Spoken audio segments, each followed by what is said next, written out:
ଲକ୍ଷ୍ୟ ହବ ରୋମିଓରେ ଶୀଘ୍ର ପଢନ୍ତୁ ତାପରେ ଆମେ ନେଇ ଟପିକ୍ ଯିବା ଜାଗ୍ରତ ମାନେ କଣ ରୋମିଓ ରହିର 13 ଅଧ୍ୟାୟ ପଢିଦିଅନ୍ତୁ 11ରୁ ପୁଣି ଏବେ ତୁମମାନଙ୍କର ନିଦ୍ରାରୁ ଜାଗ୍ରତ ହେବାର ସମୟ ଆସି ଉପସ୍ଥିତ ଏ ଜାଣି ଏହି ସବୁ କର କାରଣ ଆମ୍ଭମାନଙ୍କ ବିଶ୍ୱାସ କରିବାରୁ ଦୃଢ଼ରୁ ବର୍ତ୍ତମାନ ପବିତ୍ର ଆମ୍ଭମାନଙ୍କର ଅଧିକ ସଠିକ ଅଟେ।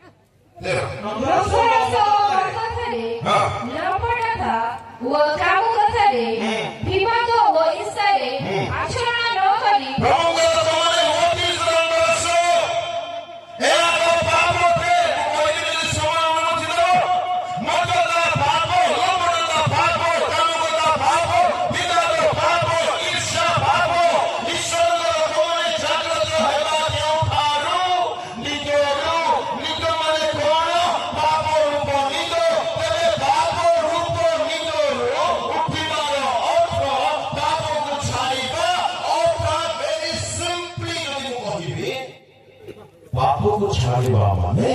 ପବିତ୍ରତାକୁ ଆପଣାଇବା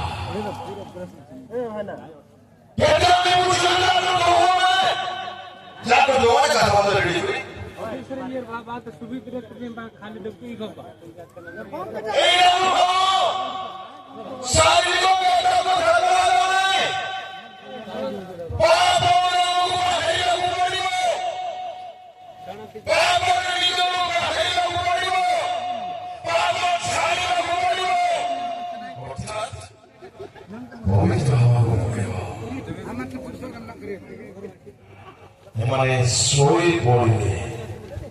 ଅତଏବ ଜାଗ୍ରତ ହୁଅ ବୋଲି ଲେଖା ହେଲା ଅର୍ଥାତ୍ ପାପ କର ନାହିଁ। ଭାଇ ଭଉଣୀମାନେ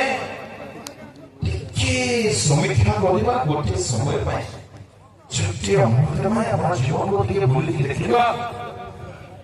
ପ୍ରଭୁ ଯୀଶୁଙ୍କୁ ଜାଣିବା ସମୟ ଠାରୁ